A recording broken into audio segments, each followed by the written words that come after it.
welcome back to the channel. Many of you have been asking, and I have promised you in the past that I am going to show you the medical video. Not such as a medical video, but basically take you through the bits that I have in my little stockpile, in my cupboard, in my big box of the things that we might require in a situation where we might say the medical services may not be available. As we obviously look into what's going on in the country and in the world, really, apparently NHS is lacking a lot of money. So to be fair, the collapse of NHS potentially won't be, what can I say? It's highly possible in a probably near future. This is my opinion anyway. However, because the point is that apparently we can't afford the NHS, but we can still afford to spend 50 billion, which was sent the other day to a different cause. But nonetheless, anyway, because I do believe, obviously, we have been having issues with NHS during the crisis, during the COVID period. I kind of want to be prepared because no one knows what's going to happen. And the whole selection here, it is quite a vast selection of the products. And for the new preppers, guys, I certainly wouldn't advise you to start going like head over heels and buying all of this stuff. We just start with the basics. So I will start video with the basic thing that I have in my like a first aid cupboard type thing that you might want to stock. You potentially probably have quite a lot of those things anyway. Again, I'm not a specialist in like first aids or anything like that. This is just a selection of products I chose to keep in my house for the different scenarios. So without further ado, let's start. Right, first thing I have in my kitchen is basically a box of tablets, vitamins and plasters. I mentioned before, guys, the vitamins don't have to cost the earth. I picked those Centrum ones for £1 clearance in Boots, so you can still pick them up really cheap. They've got long enough date, so that's something we keep really to hand.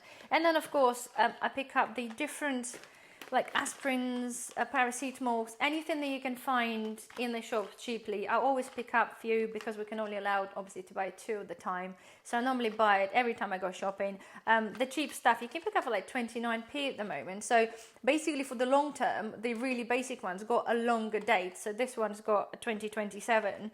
So for 29p, I'll just have a few of them and I'll have them in a long term, like my box that lives on the top of the wardrobe or somewhere. And then we buy slightly better ones for the use if you choose to spend the money that way.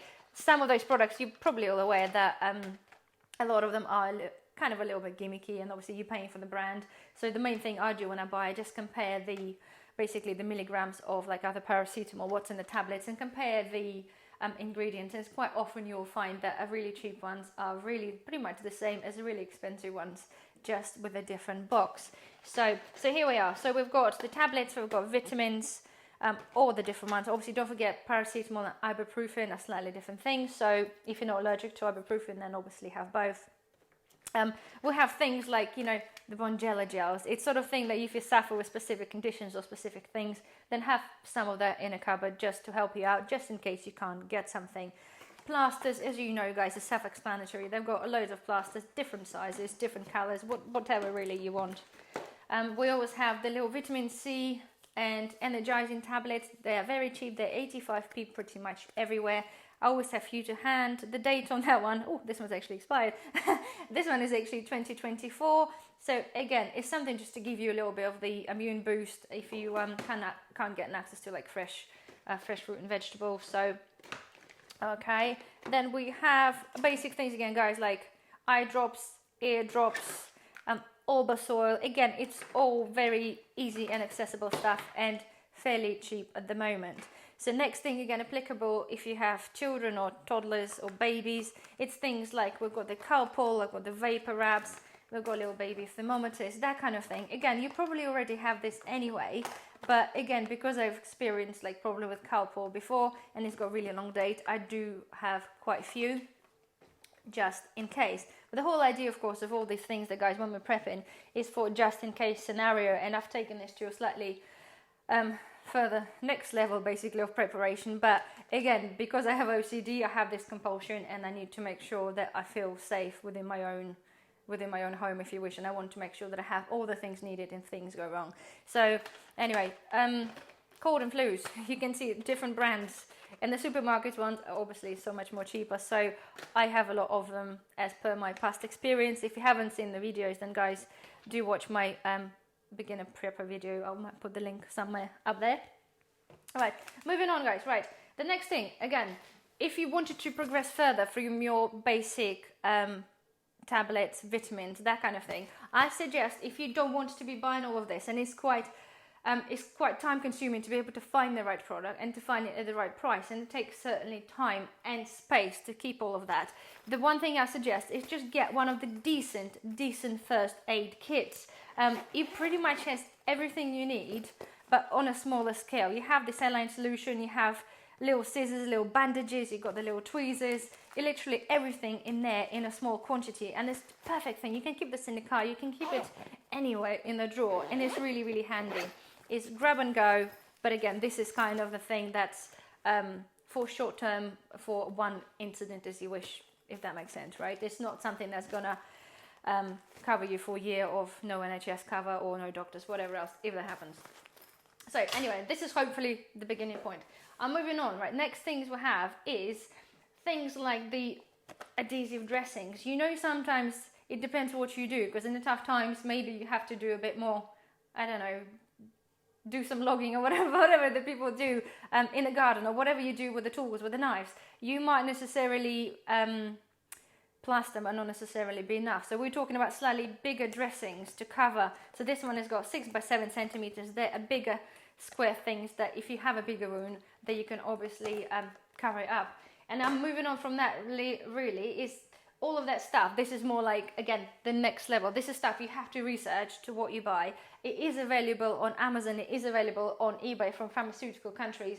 It's not something you can pick up in the shops, but they are basically, again, dressings. But the dressings for like the dressings that got like a gel padding in there. So you can imagine like a big thing like that. So if you had a big cut, like any sort of damage to the skin or whatever, they're there as a first aid. They're big because none of the plaster is really going to help you in that sort of situation. And as I said, this is just my choice of having those kind of things because, well, I choose to. Then you have you can buy a big absorbent pads, right? Again, they're quite padded. So if you have something, if blood is gushing everywhere, this is kind of the things that you would want to put in there rather than the thin ones. I do apologize for my terminology, right? I'm not a doctor, I'm not a nurse, but I'm just giving you ideas that when you look at things online, it will tell you what those things are for. So obviously do research to what you think, and you can just put a basic words and it'll bring you up the things that will help you out. So we have things like the tape. This is a good idea, right? They are a little adhesive tape. So if you put a dressing like this, because it's just like a pad, then you have something like that to tape it and keep it in place. Again, brilliant thing. I don't think I've seen this. You can buy this in the shop, so it has to be, I bought this online.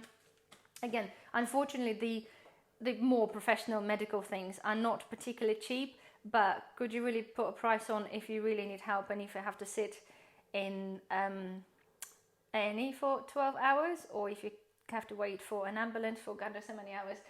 It just gives me peace of mind just to be able to have an instant sort of help available to hand. Right, so the other thing is the wound irrigation solution. Those things basically, it's like a sterile water. So if you have a big graze, big wound, you can rinse it off and then cover it up. They're not cheap, but they're big ones. It's about £10 a bottle. I know in America, guys, I've seen your supermarkets, you can buy things like in a big, like 3 litres, and amazing. I think much cheaper than that per litre. Anyway, I'm digressing. So this is like a godsend to have. Any cut, anything, you just rinse it off and disinfect your wound. If you don't have this to hand, you can always use alcohol, like vodka or whatever. And then at the same time, we also have sanitizing solution. It is kind of pretty much a pure alcohol. I keep it in the bag just because in case it might leak. But again, that's a really handy thing to have. They also do, guys, like silver, they got silver coated bandages. Like, who would have thought? Apparently it's meant to heal the wounds and burns and stuff quicker, and it doesn't stick to your skin. So it's so much stuff available online. I wouldn't imagine I could buy something like this on the internet, considering this is kind of thing that probably supply you in the hospitals or whatever. So, but anyway, there's plenty of things out there.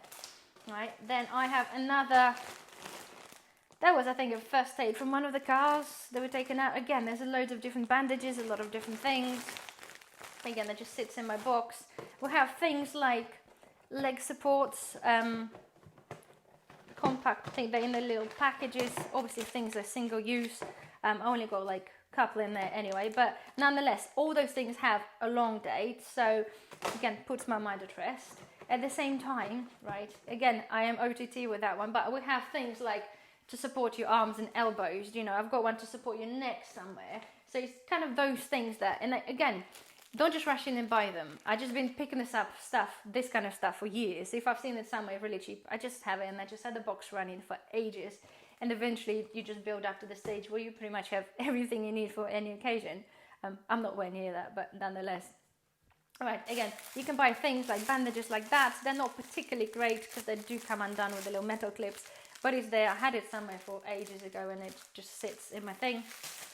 Right, again, those bits, guys, you can pick up large plaster dressings if you don't want to spend money on that. You can buy them, and I've seen them in home bargains, not all the time, but I think they are about 89p for the large, like a large plaster, similar to those kind of things. Again, quite a lot, but to have a peace of mind in there, again, available. So go and have a look if you wanted to. Home bargains is one of the cheapest for the things like that, if you can get what you want in there.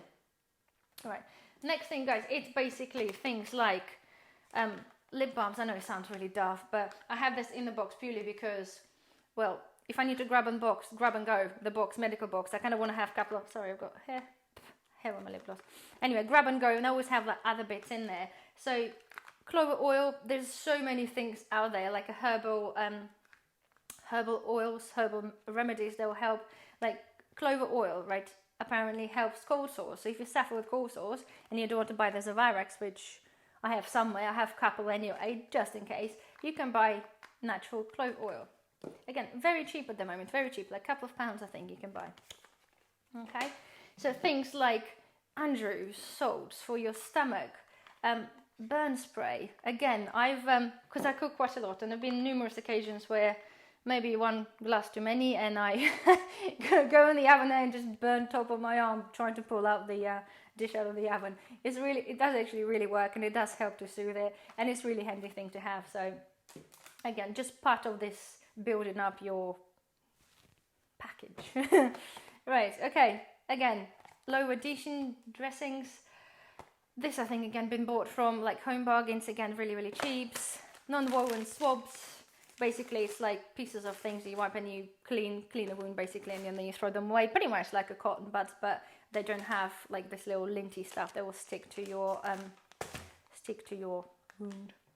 Okay, and I think, guys, really, oh yeah, I've got this, right? It's meant to be going in one of my other videos, the heat blankets in your like bag out kits or anywhere. It's basically like a foil blanket. You know, you'll see them anytime it's like an accident or something. They cover people to keep them warm. They are brilliant thing to have. And I want to buy, I keep forgetting, again, there's a holes in my stockpiling thing. I want to buy a few of those and have them like, chuck one of them in each room or something, I don't know, have them in a car, and obviously have them in your first aid kit. Really good thing to have, and I think they're still really cheap to buy. So I think, oh yeah, sterile scissors, again they're for dressings, but you can get them in a first aid kit pretty much all the time. So if you buy one, actually make sure it's got one in there. And of course, it's really weird, again, OTT, but I have a torch and some other little bits in that box. For some reason I'm thinking, if there's no power, if there's no light, and if it's dark and something happens and I need to get to this box, which is not kind of readily acceptable, like not readily ready for me to access, like in my kitchen cupboard for little things, and I have to then go and dig through the dark. So I have a little torch, obviously I have a torch in the room to get to it, and then I have a little torch inside so I can just quickly, I don't know, grab it and have a look through. I know it's daft because I have a torch outside, torch inside, but anyway, that's what I choose to do, so that's my thing. Anyway, so here we are, guys. Again, I'm not going to go on about this forever because it's too many things there, too many things that you can buy. But again, as I said, if you're starting, stick to the little selection first to get you going, and then over the time, just build up your collection of the products if you feel necessary. So there we are. Anyway, hopefully you find this at least a little bit helpful. Don't forget, thumbs up. And if you think I'm missing something that I really should have, then please comment below. I'll see you again in the next video. Bye bye.